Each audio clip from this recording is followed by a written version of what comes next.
আসসালামু আলাইকুম। আজকের দিনে বেশ কিছু সুখবর দিতে যাচ্ছি। আপনাদের খেয়াল আছে নিশ্চয়ই, রাশিয়া ইউক্রেন যুদ্ধের সময় আপনাদেরকে আমি কিছু মেশিনারিজ দেখাইতাম, দৃশ্যতে দেখাইছি। এটা হচ্ছে অনেকটা মাকড়সার মতন, মা মাকড়সা যখন বাচ্চা জন্ম দেয় তখন দেখবেন তার শরীরের তুলনায় তার পেটটা বিশাল হয়ে যায়। সেই পেটের মধ্যে অসংখ্য ক্ষুদ্র ক্ষুদ্র মাকড়সা তৈরি হয়। তারপর এই পেট চিরে এক একটা মাকড়সার বাচ্চা বের হয়ে আসে, চারদিকে ছড়িয়ে পড়ে জীবন ধারণ করে। ঠিক ওই রকম মা মাকড়সা স্টাইলের একটা মেশিন আছে যেটা পশ্চিমারা বানিয়েছে, ইরানের কাছেও আছে। জিনিসটার নাম হচ্ছে ক্লাস্টার বোমা। এটা হচ্ছে এরকম একটা ডিব্বার মধ্যে থাকা শত শত সাইজ ভেদে হাজার হাজার, যেগুলো আবার স্বতন্ত্রভাবে কাজ করে। মানে প্রথম হচ্ছে আপনি ডিব্বাটা ফাটাইবেন, ডিব্বাটা ফাটার পর এক একটা গোট দিয়ে ফেলবে, বের হইয়া বিভিন্ন জায়গায় ছড়িয়ে ছিটিয়ে পড়বে, আর এরপরেই এটা বিস্ফোরণ ঘটবে। আরো মজার বিষয় হচ্ছে, যদিও এটা খারাপ জিনিস, বাট এই মুহূর্তে খারাপ ভালোর কোনো সংজ্ঞা নাই। আপনার এগুলা অবিস্ফোরিত অবস্থায় থাকে।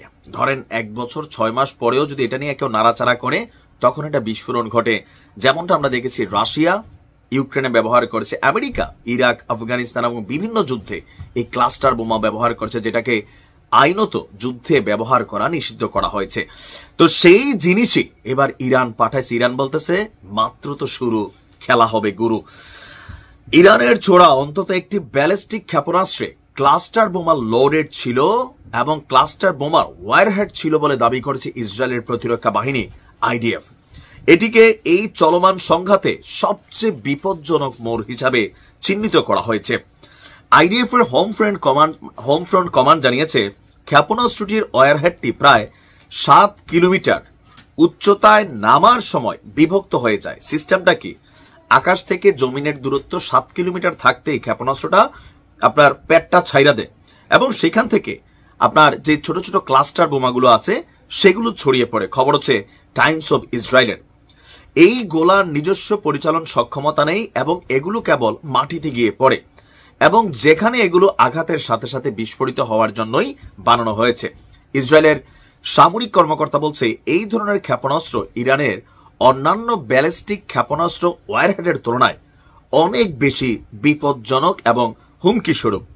প্রতিবেদন মতে প্রায় 2.5 কেজি ওজনের বিস্ফোরক ওয়ারহেড সহ একটি ছোট গোলা আজুর শহরের কেন্দ্রীয় জায়গা একটি বাড়িতে আঘাত হানে, যার ফলে একটি ছোট রকেটের সমান ক্ষতি হয়। বুঝতে পারছেন, 2.5 কেজির একটা ক্লাস্টার ছোট রকেটের সমান ঘটনা ঘটাইছে।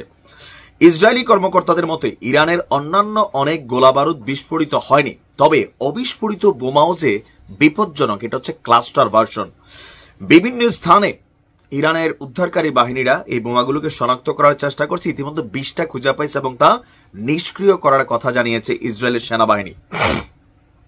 তবে জনগণকে সতর্ক করা বলা হয়েছে তারা যেন পরে থাকা কোনো ক্ষেপণাস্ত্রের ধ্বংসাশেষের কাছে না যায়, কারণ সেগুলো কার্যকরভাবে ল্যান্ডমাইন হিসাবে কাজ করবে। এমন কোনো ক্ষেপণাস্ত্র দেখা গেলে তাৎক্ষণিকভাবে কর্তৃপক্ষকে অবহিত করতে বলা হয়েছে, নিজেরা যেন এগুলো টাচ না করে। বুঝতে পারছেন, মানে ইরান দেখাই দিচ্ছে ভাই 6 দিনের আরবদের যুদ্ধের যে কলঙ্ক সেটা তো ঘুচাইছেই। ইরান বলছে না যে পবিত্র হায়দারের নামে যুদ্ধ শুরু করছি, আসলেই কিন্তু শুরু হয়েছে।